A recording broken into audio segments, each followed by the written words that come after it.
नमस्ते। आज का हमारा टॉपिक है डेविसन जर्मर एक्सपेरिमेंट।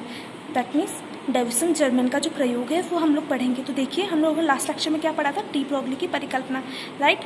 तो डी ब्रोगली क्या बोल रहा था कि जो मैटर वेव्स के बारे में बोला था उन्होंने, राइट, मैटर वेव्स के बारे में बताया था।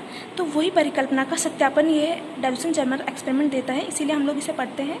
ये 1927 में इन दोनों साइंटिस्ट ने किया था, सी डेविसन और एलेक्स जर्मर ने। अब देखिए, इन्होंने इसमें क्या किया, ये इलेक्ट्रॉन गन ली उन्होंने।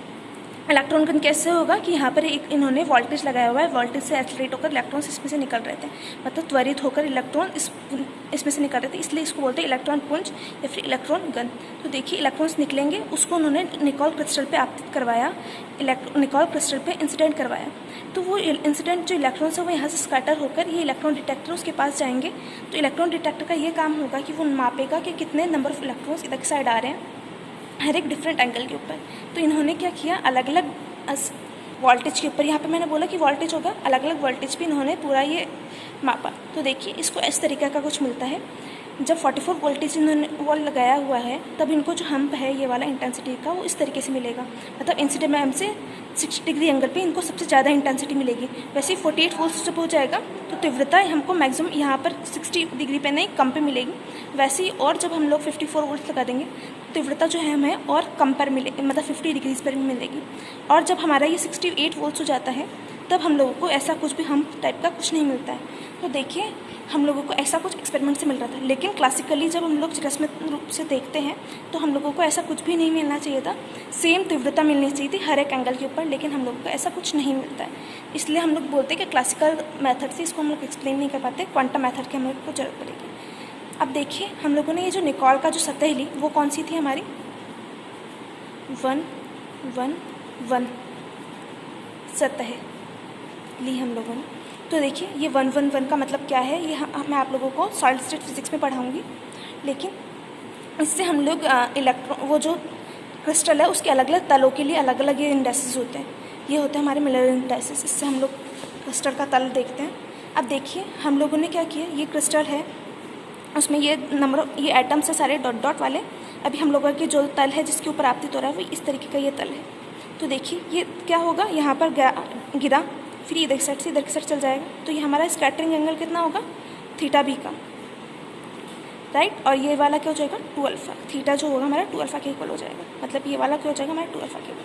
तो देखिए, इससे हम लोग ब्रैग्स की जो डिफ्रैक्शन कंडीशन होती है उससे हम लोग लिख सकते हैं 2d साइन थीटा भी जो होगा हमारा n लैम्डा के इक्वल होगा। और इससे हम लोग देख सकते हैं जो d है हमारा, वो देखिए ये स्मॉल d वो किसके इक्वल हो जाएगा, d साइन अल्फा के, राइट। देखिए, स्मॉल d तो हमारा ये ऐसा कुछ होगा, और ये क्या है, कैपिटल D, तो d साइन अल्फा के इक्वल हो जाएगा, राइट। और जो अल्फा होगा हमारा वो π/2 माइनस थीटा भी के इक्वल हो जाएगा, और थीटा जो होगा हमारा 2 अल्फा के इक्वल हो जाएगा, राइट। थीटा हमारा 2 अल्फा के इक्वल है, ये देखिए π/2 माइनस थीटा भी के इक्वल। तो देखिए, इससे हमारी जो कंडीशन हो जाएगी वो हो जाएगी d sine theta equals to n lambda. अब जब हम लोग निकोल क्रिस्टल की बात करते हैं तो निकोल क्रिस्टल के लिए हमारा कैपिटल D क्या होता है, 2.15 एंगस्ट्रॉम के इक्वल होता है। तो हमारा लैम्डा क्या हो जाएगा, 2d, ये d साइन थीटा है ना, तो इसलिए हो जाएगा 2.15 एंगस्ट्रॉम साइन।